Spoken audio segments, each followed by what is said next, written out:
The Love Letters of Mary Wollstonecraft, Part 3, Letters 28 to 34. In the last part, distance grew more painful with every letter. Now her words become even more intimate as love is put to its greatest test. You may occasionally hear an unfinished name or only a title, such as Mr. or Doctor. Those omissions are part of the surviving historical text, where certain names were removed by later editors. They have been preserved exactly as they appear in the original publication. Every uncertainty, every heartbreak, remains exactly as she left it more than 2 centuries ago. Welcome to She Reads Tales, and now, her love letters. Letter 28. Paris, December 26th, 1794. I have been, my love, for some days tormented by fears that I would not allow to assume a form. I had been expecting you daily, and I heard that many vessels had been driven on shore during the late gale. Well, I now see your letter and find that you are safe. I will not regret then that your exertions have hitherto been so unavailing. Be that as it may, return to me when you have arranged the other matters which has been crowding on you. I want to be sure that you are safe, and not separated from me by a sea that must be passed. For, feeling that I am happier than I ever was, do you wonder at my sometimes dreading that fate has not done persecuting me? Come to me, my dearest friend, husband, father of my child. All these fond ties glow at my heart at this moment and dim my eyes. With you, an independence is desirable, and it is always within our reach if affluence escapes us. Without you, the world again appears empty to me. But I am recurring to some of the melancholy thoughts that have flitted across my mind for some days past and haunted my dreams. My little darling is indeed a sweet child, and I am sorry that you are not here to see her little mind unfold itself. You talk of dalliance, but certainly no lover was ever more attached to his mistress than she is to me. Her eyes follow me everywhere, and by affection I have the most despotic power over her. She is all vivacity or softness. Yes, I love her more than I thought I should. When I have been hurt at your stay, I have embraced her as my only comfort. When pleased with you, for looking and laughing like you. Nay, I cannot, I find, long be angry with you, whilst I am kissing her for resembling you. But there would be no end to these details. Fold us both to your heart, for I am truly and affectionately yours, Mary. Letter 29. Paris, December 28, 1794. I do, my love, indeed sincerely sympathize with you in all your disappointments. Yet, knowing that you are well and think of me with affection, I only lament other disappointments, because I am sorry that you should thus exert yourself in vain, and that you are kept from me.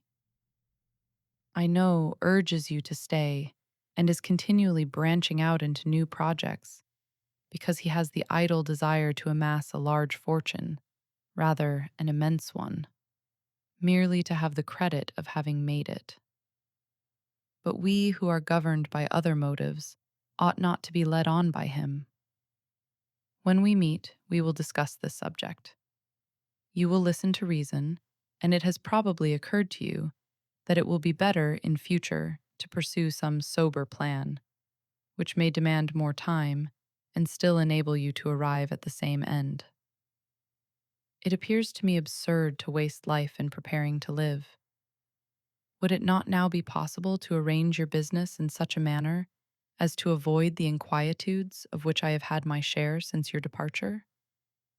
Is it not possible to enter into business as an employment necessary to keep the faculties awake, and, to sink a little in the expressions, the pot boiling, without suffering what must ever be considered as a secondary object, to engross the mind, and drive sentiment and affection out of the heart. I am in a hurry to give this letter to the person who has promised to forward it with. I wish then to counteract in some measure what he has doubtless recommended most warmly. Stay, my friend, whilst it is absolutely necessary. I will give you no tenderer name, though it glows at my heart, unless you come the moment the settling the present objects permit. I do not consent to your taking any other journey, or the little woman and I will be off, the Lord knows where. But, as I had rather owe everything to your affection, and, I may add, to your reason, for this immoderate desire of wealth, which makes so eager to have you remain, is contrary to your principles of action, I will not importune you. I will only tell you that I long to see you, and being at peace with you, I shall be hurt rather than made angry by delays. Having suffered so much in life, do not be surprised if I sometimes, when left to myself, grow gloomy, and suppose that it was all a dream, and that my happiness is not to last. I say happiness, because remembrance retrenches all the dark shades of the picture. My little one begins to show her teeth and use her legs. She wants you to bear your part in the nursing business, for I am fatigued with dancing her, and yet she is not satisfied. She wants you to thank her mother for taking such care of her, as you only can. Yours truly, Mary. Letter 30. Paris, December 29th, 1794. Though I suppose you have later intelligence, yet, as has just informed me that he has an opportunity of sending immediately to you, I take advantage of it to enclose you. How I hate this crooked business, this intercourse with the world, which obliges one to see the worst side of human nature. Why cannot you be content with the object you had first in view, when you entered into this wearisome labyrinth? I know very well that you have imperceptibly been drawn on. Yet why does one project, successful or abortive, only give place to two others? Is it not sufficient to avoid poverty? I am contented to do my part, and even here, sufficient to escape from wretchedness is not difficult to obtain. And let me tell you, I have my project also. And if you do not soon return, the little girl and I will take care of ourselves. We will not accept any of your cold kindness, your distant civilities. No, not we. This is but half jesting, for I am really tormented by the desire which manifests to have you remain where you are. Yet why do I talk to you? If he can persuade you, let him. For if you are not happier with me, and your own wishes do not make you throw aside these eternal projects, I am above using any arguments, though reason as well as affection seems to offer them.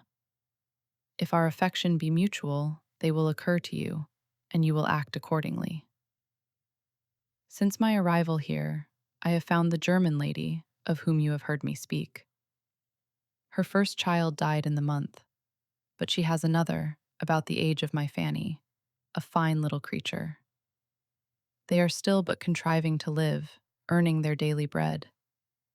Yet, though they are but just above poverty, I envy them. She is a tender, affectionate mother, fatigued even by her attention. However, she has an affectionate husband in her turn, to render her care light, and to share her pleasure. I will own to you that, feeling extreme tenderness for my little girl, I grow sad very often when I am playing with her, that you are not here, to observe with me how her mind unfolds, and her little heart becomes attached.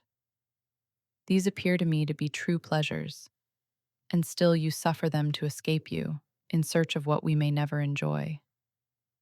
It is your own maxim to live in the present moment. If you do, stay for God's sake, but tell me the truth. If not, tell me when I may expect to see you, and let me not be always vainly looking for you till I grow sick at heart. Adieu. I am a little hurt. I must take my darling to my bosom to comfort me. Mary. Letter 31. Paris, December 30th, 1794. Should you receive 3 or 4 of the letters at once which I have written lately, do not think of Sir John Brute, for I do not mean to wife you. I only take advantage of every occasion that 1 out of 3 of my epistles may reach your hands, and inform you that I am not of opinion, who talks till he makes me angry, of the necessity of your staying 2 or 3 months longer. I do not like this life of continual inquietude, and, entre nous, I am determined to try to earn some money here myself, in order to convince you that, if you choose to run about the world to get a fortune, it is for yourself. For the little girl and I will live without your assistance unless you are with us. I may be termed proud, be it so, but I will never abandon certain principles of action. The common run of men have such an ignoble way of thinking that if they debauch their hearts and prostitute their persons, following perhaps a gust of inebriation, they suppose the wife, slave rather, whom they maintain, has no right to complain, and ought to receive the Sultan, whenever he deigns to return, with open arms, though his have been polluted by 100 promiscuous amours during his absence. I consider fidelity and constancy as 2 distinct things, yet the former is necessary to give life to the other. And such a degree of respect do I think due to myself, that if only probity, which is a good thing in its place, brings you back, never return. For if a wandering of the heart, or even a caprice of the imagination detains you, there is an end of all my hopes of happiness. I could not forgive it, if I would. I have gotten into a melancholy mood, you perceive. You know my opinion of men in general. You know that I think them systematic tyrants, and that it is the rarest thing in the world to meet with a man with sufficient delicacy of feeling to govern desire. When I am thus sad, I lament that my little darling, fondly as I dote on her, is a girl. I am sorry to have a tie to a world that for me is ever sown with thorns.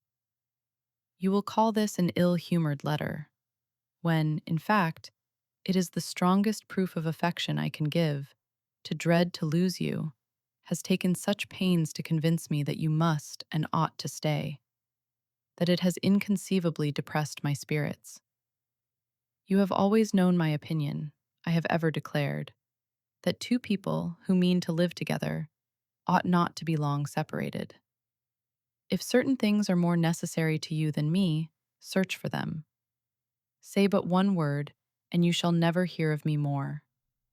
If not, for God's sake, let us struggle with poverty, with any evil, but these continual inquietudes of business, which I have been told were to last but a few months, though every day the end appears more distant. This is the first letter in this strain that I have determined to forward to you. The rest lie by, because I was unwilling to give you pain, and I should not now write if I did not think that there would be no conclusion to the schemes, which demand, as I am told, your presence. Mary. Letter 32. Paris, January 9th, 1795. I just now received one of your hasty notes, for business so entirely occupies you that you have not time or sufficient command of thought to write letters. Beware, you seem to be got into a whirl of projects and schemes, which are drawing you into a gulf that, if it do not absorb your happiness, will infallibly destroy mine. Fatigued during my youth by the most arduous struggles, not only to obtain independence, but to render myself useful, not merely pleasure, for which I had the most lively taste, I mean the simple pleasures that flow from passion and affection escaped me. But the most melancholy views of life were impressed by a disappointed heart on my mind.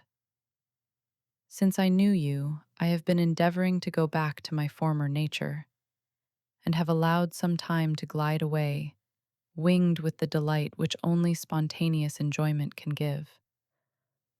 Why have you so soon dissolved the charm? I am really unable to bear the continual inquietude which your and never-ending plans produce. This you may term want of firmness, but you are mistaken. I have still sufficient firmness to pursue my principle of action. The present misery, I cannot find a softer word to do justice to my feelings, appears to me unnecessary, and therefore I have not firmness to support it as you may think I ought. I should have been content, and still wish, to retire with you to a farm.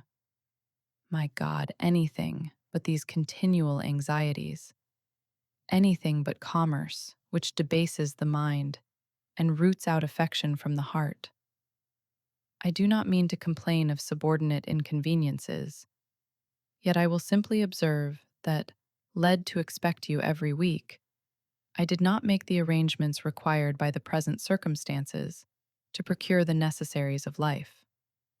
In order to have them, a servant, for that purpose only, is indispensable. The want of wood has made me catch the most violent cold I ever had, and my head is so disturbed by continual coughing that I am unable to write without stopping frequently to recollect myself. This, however, is one of the common evils which must be borne with. Bodily pain does not touch the heart, though it fatigues the spirits. Still, as you talk of your return, even in February, doubtingly, I have determined, the moment the weather changes, to wean my child. It is too soon for her to begin to divide sorrow, and as one has well said, despair is a free man. We will go and seek our fortune together. This is not a caprice of the moment, for your absence has given new weight to some conclusions that I was very reluctantly forming before you left me. I do not choose to be a secondary object. If your feelings were in unison with mine, you would not sacrifice so much to visionary prospects of future advantage. Mary. Letter 33. Paris, January 15th, 1795.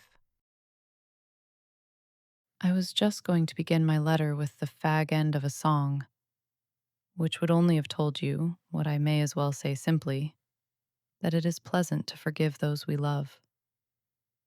I have received your 2 letters, dated the 26th and 28th of December, and my anger died away. You can scarcely conceive the effect some of your letters have produced on me.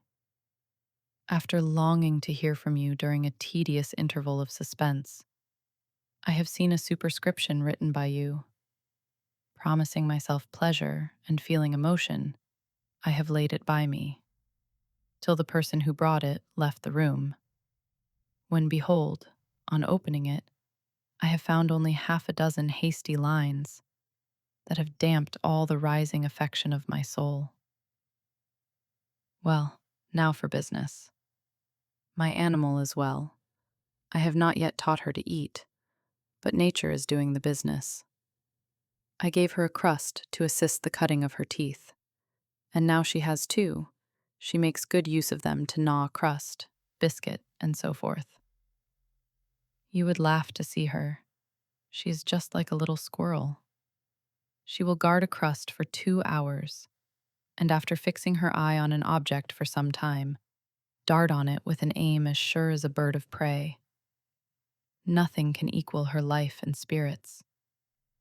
I suffer from a cold, but it does not affect her. Adieu. Do not forget to love us, and come soon to tell us that you do. Mary. Letter 34. Paris, January 30th, 1795. From the purport of your last letters, I should suppose that this will scarcely reach you, and I have already written so many letters that you have either not received or neglected to acknowledge.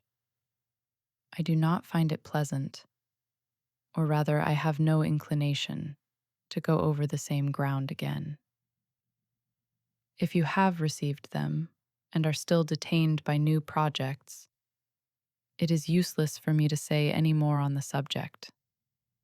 I have done with it forever. Yet I ought to remind you that your pecuniary interest suffers by your absence. For my part, my head is turned giddy by only hearing of plans to make money, and my contemptuous feelings have sometimes burst out. I therefore was glad that a violent cold gave me a pretext to stay at home, lest I should have uttered unseasonable truths. My child is well, and the spring will perhaps restore me to myself. I have endured many inconveniences this winter, which should I be ashamed to mention if they had been unavoidable. The secondary pleasures of life, you say, are very necessary to my comfort. It may be so, but I have ever considered them as secondary. If therefore you accuse me of wanting the resolution necessary to bear the common evils of life, I should answer that I have not fashioned my mind to sustain them, because I would avoid them, cost what it would. Adieu, Mary. Thank you for being here and sharing this journey with me. I'll see you in the next part, here on She Reads Tales.